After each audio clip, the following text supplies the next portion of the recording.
Bienvenue pour cette nouvelle conférence avec un retour client et aussi un producteur de dispositifs, d'applications, InTeach, et le laboratoire Pierre Fabre qui va témoigner de la mise en application, du déploiement de cet outil dans ses équipes. Alors, à vous et pour vous, public, n'hésitez pas. Moi, je suis là pour pouvoir vous permettre de poser des questions à tout moment. On n'attend pas la fin. Si à un moment donné, vous souhaitez intervenir et poser une question, je vous demande de lever la main. Je viendrai vous donner le micro. Et s'il vous plaît, dites qui vous êtes quand vous voulez intervenir. Comme ça permet aussi de mieux contextualiser la réponse qui vous sera faite. Merci. Alors, on va commencer par se présenter rapidement. Déjà, bonjour à tous. Ravi d'être ici et d'avoir l'occasion de vous parler de cette expérience avec Pierre Fabre. Merci Marina d'avoir accepté l'invitation. Donc, nous, on est InTeach. À la base, on est deux copains d'enfance qui avons décidé de lancer une start-up dans le domaine de l'apprentissage et de la formation. Et notre ambition au départ, c'est vraiment d'innover pour trouver des moyens de rendre l'apprentissage à distance plus engageant et plus efficace. Donc on va travailler sur deux leviers, c'est la motivation des apprenants et derrière l'efficacité de la formation, parce que c'est derrière comme ça qu'on va avoir du ROI. Et donc il y a 4 ans, on a développé une solution de mobile learning, parce qu'on a estimé que c'était pour nous la meilleure solution pour pouvoir jouer sur ces deux leviers. Et on a déployé donc cette solution plutôt chez des grands comptes, donc des entreprises comme Pierre Fabre, mais aussi la Société Générale, aussi EDF, Renault par exemple. Et puis on a travaillé aussi beaucoup avec des organismes de formation comme Orsys, comme Krauthammer pour ceux qui connaissent, CSP Formation ou Evosim. Et donc on a aussi beaucoup fait de compléments de présentiel. Et donc ça fait maintenant 2 ans qu'on travaille avec Pierre Fabre. On a fait beaucoup de projets évidemment avec nos différents clients. Et donc maintenant on commence à avoir des vrais retours d'expérience. On a structuré ça un peu en une pédagogie dans laquelle on met 5 ingrédients. Et c'est ce qu'on va vous présenter aujourd'hui et comment Pierre Fabre les ont implémentés. Donc je vais laisser la parole maintenant à Marina pour présenter un peu l'université Pierre Fabre. Oui. Je passe la slide. Donc bonjour à tous, ravie d'être là. Donc moi je me présente, je suis Marina Malfatti, je suis animatrice de formation produit donc à l'université Pierre Fabre. L'université Pierre Fabre c'est quoi? En fait c'est un département qui va permettre de former l'ensemble des collaborateurs du groupe Pierre Fabre. Et donc pour ceux qui ne savent peut-être pas, donc le groupe Pierre Fabre c'est un groupe pharmaceutique qui est présent dans différentes activités qui va du médicament éthique aux soins dermocosmétiques, en passant aussi par la santé grand public, où vous avez là quelques-unes des marques du groupe Pierre Fabre Médicaments, Eau Thermale d'Avène, Ducré, Galénic, etc. Donc nous, chez Pierre Fabre, pourquoi nous avons utilisé le mobile learning? Eh bien, nous le savons, le mobile fait partie de notre quotidien, on l'utilise de plus en plus. Il est avec nous tout le temps, partout. Donc on s'est dit, pourquoi pas l'utiliser pour la formation et pour se former n'importe où, n'importe quand. Également, nous voulions un outil simple d'utilisation avec un format court, adapté à nos collaborateurs et en particulier à nos visiteurs médicaux, nos commerciaux sur le terrain. Et également, nous voulions un outil innovant, une nouvelle modalité pédagogique. Donc bref, nous voulions une formation disponible pour tous à portée de main. Donc, ouais, juste pour compléter un tout petit peu, c'est vrai que ce cas d'usage, c'est un peu le même qu'on a chez tous les clients. Ça va être déjà pour suivre les usages. Aujourd'hui, on fait nos courses sur mobile, on réserve notre transport sur mobile, on a nos banques sur mobile. Donc pour nous, c'est un peu une évidence que l'apprentissage, il va aussi, et puis on apprend aussi beaucoup déjà sur mobile. Donc forcément, on va migrer de plus en plus vers de l'apprentissage sur mobile. Et puis c'est ensuite très pertinent quand on est effectivement sur des populations nomades, qu'on pense à des commerciaux évidemment, on peut penser à des VRP, des formateurs qui vont dans des filiales ou en retail, les chauffeurs par exemple. Il y a plein finalement de salariés qui n'ont pas de poste de travail et qui ne vont pas pouvoir du coup se former sur leur poste de travail, mais qui vont plus facilement pouvoir le faire sur mobile. Donc maintenant, on va vous parler un petit peu justement des ingrédients qu'on a mis et pour nous de ce qui fait le succès d'une formation sur mobile. le premier, le micro-learning. Donc tout d'abord, le format. Le format parce que, donc, de micro-learning, puisqu'il va permettre vraiment un apprentissage pas à pas, avec des durées de formation qui vont être assez courtes, 3-5 minutes. Donc c'est vrai que par rapport aux populations, à nos collaborateurs, pas non plus que ce soit trop chronophage par rapport à leur journée de travail. Et également, ça va permettre vraiment une optimisation de la concentration. C'est en cours pour vraiment se concentrer sur les notions qu'on veut aborder. Alors, je vais me faire l'avocat du diable. Est-ce qu'il n'y a pas une crainte d'éclatement et de dispersion dans tous ces petits fragments et capsules? Est-ce que vous ne ressentez pas cette explosion du savoir où le collaborateur ne sera pas capable après de refaire la synthèse de ces éléments? Alors, on le verra justement après dans les ingrédients clés parce que le but, c'est vraiment de construire tout un programme de formation. Et donc, il y a vraiment une évolution et une continuité dans la formation pour justement donner envie aux collaborateurs, à l'apprenant de venir se former. Donc, justement, c'est pour vraiment mettre le point sur des éléments clés et que ça se suive et que ça soit dans la continuité. Donc, ce sont des éléments qui s'inscrivent dans un parcours. Oui, tout à fait. Et effectivement, on va le voir. Et dans le micro-learning, en fait, il y a deux aspects. Il y a le fait qu'on s'adapte effectivement au support. Parce que si on faisait des formats ne serait-ce que d'un quart d'heure sur mobile, on sait qu'on le sort plus de 150 fois par jour et c'est pas pour y rester un quart d'heure. Sinon, on ferait que ça toute la journée. Enfin, on fait presque que ça toute la journée, mais quand même. Donc d'abord, on s'adapte au support. Mais derrière, il y a aussi un intérêt sur la mémorisation. D'un point de vue cognitif, on sait qu'on a des difficultés à apprendre beaucoup de choses d'un seul coup. Et donc, dans toutes les formations qu'on va faire, on va avoir effectivement des parcours, on va y aller vraiment pas à pas. Et à chaque fois, on va apprendre une notion par jour, par exemple. Et derrière, on va essayer de la fixer via une mise en pratique, via un exercice, via quelque chose qui va nous permettre de la mémoriser. Et donc, l'idée, c'est pas de laisser l'apprenant tout seul avec plein de capsules et débrouille-toi. C'est lui dire aujourd'hui, on va voir ça et on va t'aider à le mémoriser. Et demain, on verra autre chose. Et y aller comme ça petit à petit. Donc justement, par rapport à ce format, donc, le séquençage, deuxième facteur clé, donc, comme je vous le disais juste avant, c'est de pouvoir faire des programmes de formation séquencés. Donc, par exemple, nous, ce qu'on faisait, c'était chaque jour ou chaque semaine, suivant le type de formation aussi et le contenu, on déployait donc 1 à 2 capsules, donc par jour ou par semaine, pour aborder soit des nouvelles notions, ou alors revenir sur des éléments qui auront déjà été abordés dans d'autres cadres, des séminaires ou autres, parce qu'on sait que c'est aussi en répétant qu'on va favoriser l'apprentissage. Et ce qui était important aussi, c'est aussi cette automatisation de la diffusion pour vraiment aussi faciliter le déploiement et permettre ce séquençage et ce rythme du coup donné à la formation. Il y a moyen de nous parler plus des notifications, justement. Comment est-ce que ça va venir nous interpeller et nous rechercher ? On va aussi en parler après. Donc effectivement, on va voir un peu sur les notifications. Là, juste simplement pour compléter un peu sur le séquençage, nous, quand on a démarré, quand on a mis en place des formations avec nos premiers clients, on l'a fait naturellement plutôt en mode bibliothèque où on a donné accès à tout le contenu, à toutes les capsules d'un seul coup aux utilisateurs. Et on s'est rendu compte que le fait d'être sur mobile et que ce soit du micro-learning, ça améliorait effectivement l'engagement, la complétion, mais que c'était encore pas... on multipliait par 2-3, on sentait qu'on pouvait aller plus loin. Et en fait, quand on a commencé à vraiment faire du parcours séquencé comme ça et à guider l'utilisateur, à le prendre par la main et effectivement à le relancer du coup via des notifications push par exemple, mais aussi d'autres moyens qu'on va voir un petit peu plus tard, là on a vraiment commencé à avoir des taux de complétion et des taux derrière de réussite et de l'efficacité des formations qui allaient beaucoup plus loin. Donc, autre facteur important pour la réussite du mobile learning, c'est il faut que l'application soit ludique, qu'il y ait vraiment du jeu et que nos apprenants, j'allais dire tout en apprenant, ils s'amusent.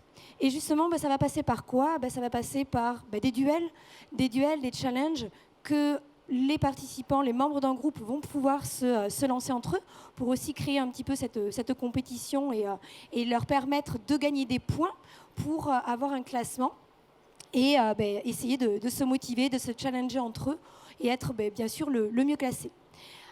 Également, ce qui était intéressant, c'était la possibilité d'acquérir des badges, parce qu'on s'est aperçu que ça permettait de motiver aussi les apprenants à avancer, à progresser dans la formation, pour justement acquérir ces badges et devenir, par exemple, expert ou comme ça. Effectivement, c'est au départ déjà une forte attente des utilisateurs et des apprenants d'avoir quelque chose de ludique, de gamifié. Après, on sait aussi qu'il y a différents profils d'apprenants, que tout le monde ne va pas être motivé de la même manière par les mêmes mécanismes de jeu. C'est pour ça que là, on en voit plusieurs. Il y en a qui vont plus être intéressés par le fait de progresser personnellement et donc d'acquérir des nouveaux niveaux, des nouveaux badges. Il y en a d'autres, ça va plutôt être la compétition qui va les motiver. Donc, c'est pour ça qu'on a les challenges. Puis, on a aussi pour qui la gamification, finalement, c'est pas ça qui va marcher, mais ça va plutôt être l'échange. Et donc là, on va passer par d'autres types de fonctionnalités, mais c'est vrai que c'est important de l'avoir et c'est surtout ça va nous permettre de faire des boosts d'engagement. Quand on démarre une formation, par exemple, pour créer un peu le buzz, ça nous arrive de faire un genre de concours où on utilise le classement justement pour faire parler de l'application, pour la lancer. On est même allé, par exemple, chez EDF jusqu'à avoir une soirée de remise de prix et de lots après, à la fin des 15 jours du challenge. Et c'est vraiment quelque chose qui va aussi faciliter la communication autour du projet et permettre d'embarquer les utilisateurs. Est-ce que vous avez remarqué une typologie des participants pour qui la gamification fonctionne bien versus certains autres questions de profil, questions de poste, d'âge, pour qui ça marche moins bien? Alors moi, par rapport aux formations, c'était donc des gens du terrain. Donc c'est vrai que le côté classement, un peu compétition, etc. marchait bien dans les populations de commerciaux où ils sont habitués à se challenger, à être le mieux cassé pour gagner des récompenses. Donc c'est vrai que suivant, comme elle le disait, suivant le profil et les populations à qui on va s'adresser, on pourra mettre en place tel ou tel jeu ou telle activité dans la formation. Okay. Donc justement, on y arrive aux notifications, parce qu'effectivement, une part importante aussi pour la réussite du mobile learning et de la formation en mobile learning, c'est l'animation. Donc l'animation, il faut vraiment que l'application soit vivante. Et justement, ça va passer par ces notifications, donc ces notifications push, que notamment le formateur va envoyer à ses apprenants pour les informer, pour les motiver et les inciter à venir se former aussi. Donc bien sûr, ça passe également par les duels, les challenges qui se lancent entre eux également. Et ce qui est intéressant aussi, c'est d'avoir un chat sur ce type d'application, parce que ça permet vraiment aussi les échanges entre le formateur et ses apprenants, mais aussi entre les membres d'un groupe. Donc ils peuvent échanger par rapport à leur formation, et c'est vraiment intéressant d'avoir ce point-là. Et également, l'animation va passer par une diversité aussi du contenu. Pour ne pas créer d'ennui et à vraiment motiver, inciter l'apprenant à revenir sur la formation et sur l'application, c'est proposer des activités différentes. Donc ça peut être du contenu mixé avec des questions, des vidéos, pour vraiment l'inciter et éviter l'ennui.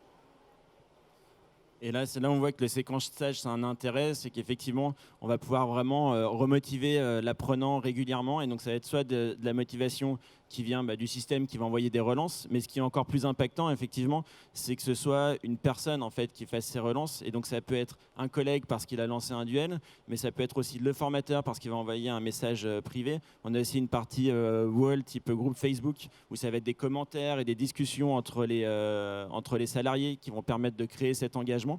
Et ce qu'on a remarqué, c'est, on le voit un petit peu dans le point d'après, c'est que vraiment le fait d'avoir de l'humain derrière et d'avoir un formateur qui suit et de l'identifier, c'est comme quand vous recevez une newsletter ou un mail d'une personne identifiée. Quand c'est un mail d'une personne identifiée, vous allez prêter beaucoup plus attention.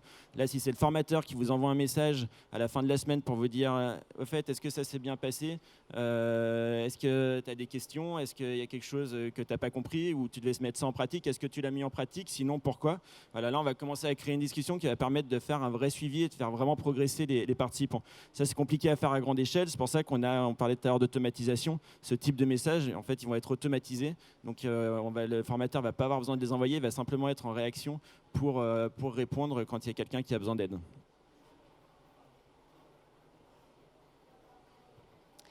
Et donc le dernier point, c'est l'engagement. Il faut vraiment qu'il y ait un engagement tout au long de la formation, à tous les moments. Donc ça va commencer par, avant de débuter une session de formation, un parcours, c'est avoir cette communication, informer et inciter l'apprenant à venir sur l'application pour venir se former. Un peu faire un petit teasing pour vraiment le motiver.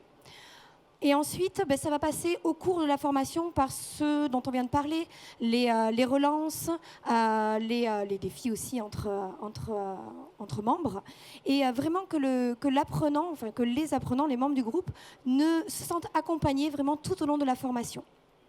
Et une fois que c'est fini, eh bien, avoir ce suivi des résultats pour savoir le positionnement. Et pourquoi pas, comme nous, on a pu le mettre en place aussi, une récompense pour les 3 premiers qui sont arrivés dans le top 3 du classement suite aux défis et à la formation. Donc vraiment important qu'il y ait ces interactions qui se créent aussi dans le groupe, entre le groupe et le formateur, et vraiment tout au long de la formation qu'il y ait cet accompagnement. Et ce qu'on veut dire ici, c'est qu'effectivement, il n'y a pas de...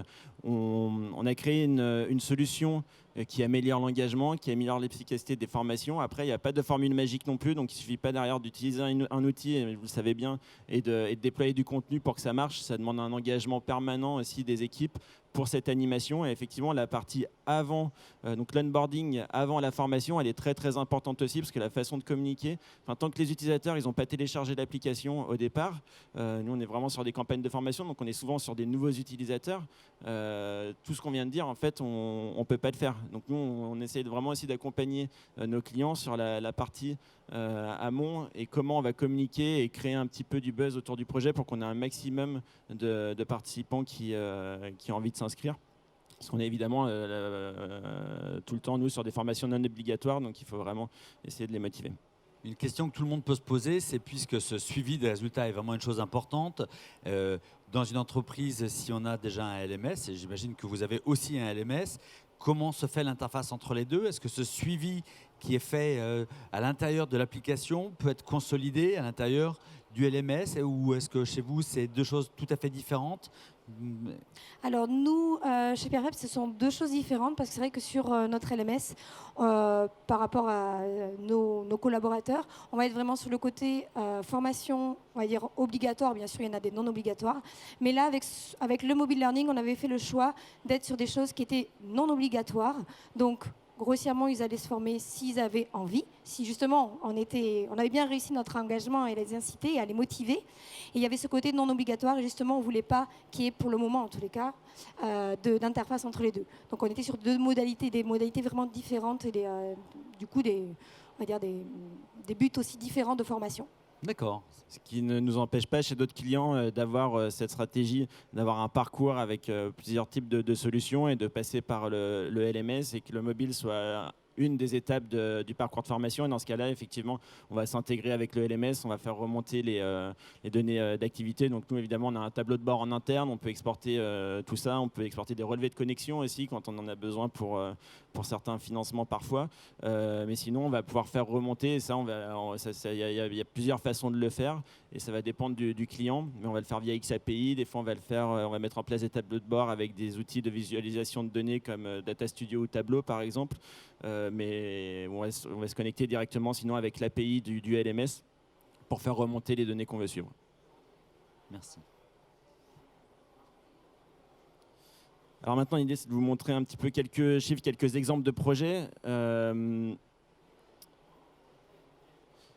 Donc un peu des chiffres globaux sur notre partenariat. Donc je vous l'ai dit, ça fait 2 ans qu'on travaille ensemble.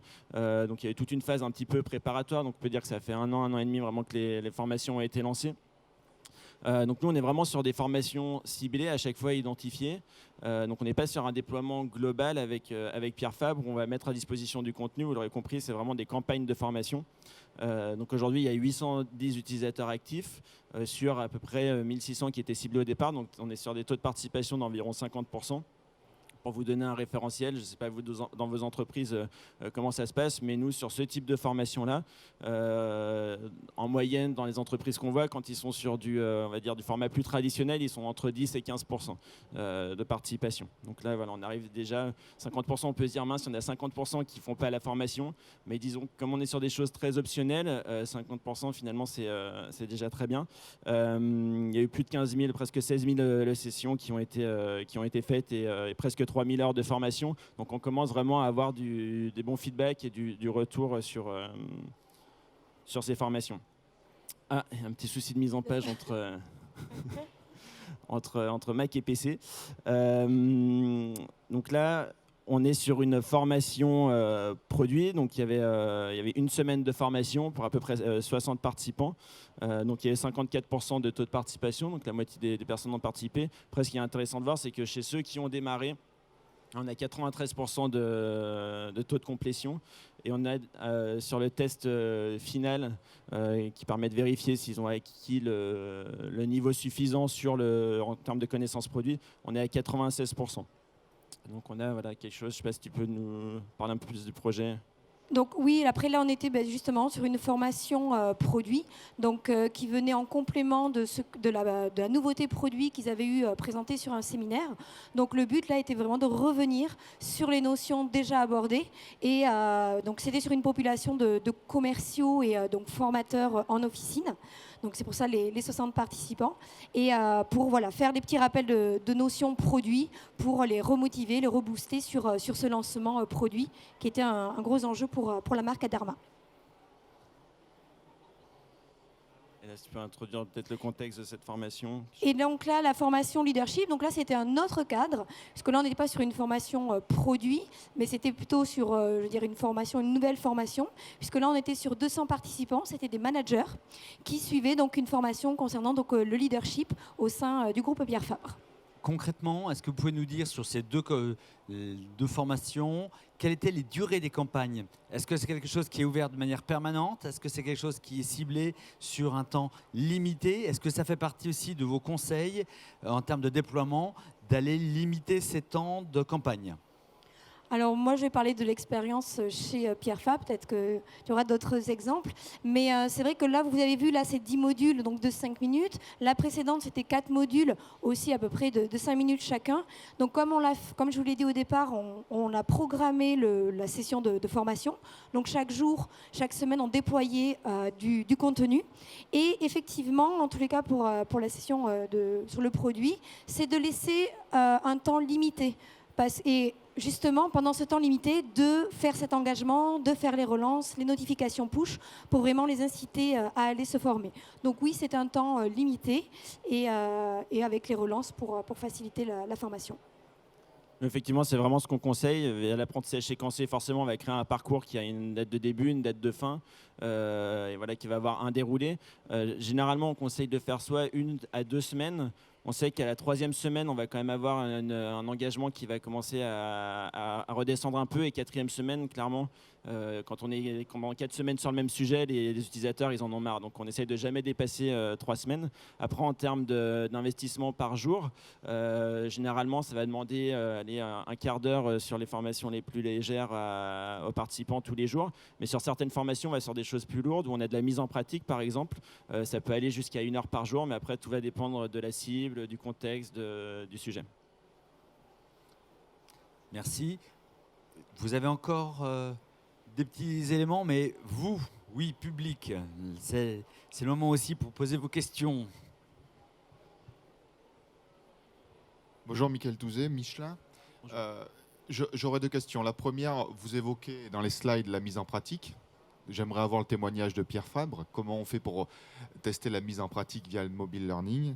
Et puis, est-ce que vous avez été sur des formations agents de production? Est-ce que Pierre Fabre a déjà eu cette expertise en utilisant le mobile learning? Merci. Et surtout, la question de la confidentialité derrière, éventuellement, parce que je suppose que dans la pharmaceutique, c'est assez exigeant. Alors, par rapport à la mise en pratique, donc nous, on ne l'a pas testé encore chez Pierre Fabre, puisque c'est plutôt, les autres clients peut-être qui l'ont déjà testé. Donc peut-être je laisse la parole sur ça. Je ne sais pas si tu as un retour par rapport à Effectivement, ça. nous, sur la mise en pratique, ça va dépendre des thématiques. Il y en a qui s'y prêtent, d'autres moins. Donc, typiquement, de la mise en pratique, ça va être, on fait de la formation sur les réseaux sociaux, par exemple. On va apprendre, je sais pas, optimiser son profil LinkedIn. Ça va pouvoir se traduire très, très concrètement. On va mettre du tutoriel dans la formation. Et donc, ça veut dire qu'on va voir les 5 éléments clés qu'on doit avoir sur un bon profil LinkedIn. On va voir ça en 5 minutes. Derrière, on va dire votre défi ou l'action à faire aujourd'hui, dans la journée, c'est de prendre une demi-heure pour créer votre profil LinkedIn. Et c'est là où c'est important d'avoir un suivi derrière à distance d'un formateur. La mise en pratique, en fait, s'il n'y a pas le suivi du formateur, elle est hyper... peut-être qu'ils vont le faire, peut-être qu'ils ne vont pas le faire. Donc là, le formateur, le soir, il va relancer ou à la fin de la semaine, il va dire, en fait, est-ce que tu as essayé de mettre en place ces conseils qu'on t'a donnés? Est-ce que ça s'est bien passé? S'il n'y a pas le suivi, la mise en pratique, elle est difficile à évaluer. Et après, par rapport à la deuxième question, donc nous, c'est vrai qu'on a surtout développé cet outil pour le moment, c'est vrai, auprès des collaborateurs, donc terrain, les visiteurs médicaux, les commerciaux, les formateurs. Là, la nouveauté avec la formation leadership qui est assez récente. Et donc, je vais dire en moyenne, on voit à chaque fois que c'est la moitié, 50% de participation, donc ce qui est très bien. Et après, par rapport donc par rapport aux agents de production, j'imagine par rapport à la production vraiment des produits ou comme ça, c'est ça? Donc non, on n'a pas encore déployé auprès de cette population-là, de cette cible. Par contre, par rapport à, à la confidentialité, donc nous, sur notre application, il y a certaines personnes qui ont effectivement administrateurs, donc qui gèrent, on va dire, la solution, et qui ont accès au contenu, mais tout le monde, effectivement, n'y a pas accès, puisque, effectivement, on ne peut pas tout mettre. Et c'est déployé sur les devices personnels ou sur les devices entreprises des collaborateurs? Professionnel. Voilà. Je pense que du coup, on a cette réponse par rapport à cette question de la confidentialité.